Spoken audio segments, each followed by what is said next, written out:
we can expect what the limits of your good and evil are, that there are real biological limits on you, on your life, on your thinking, on your experience.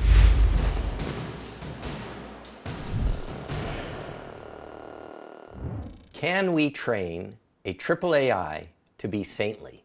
My company sponsored a small little research project.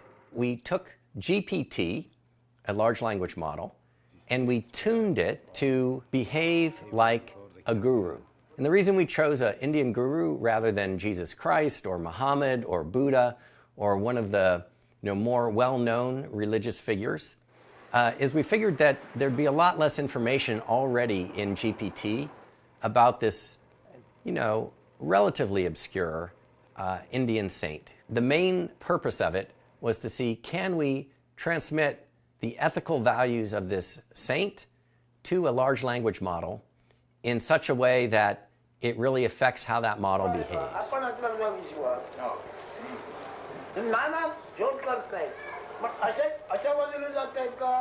For each question that a seeker might ask, we had what the actual guru said, we had what GPT right out of the box without any tuning said, and then we had the tuned model that had the benefit of us, loading in the 100 chapters. And so we had 3 responses for each question, and we just showed it to a lot of people in a survey and said, pick the response that sounds most like the human guru.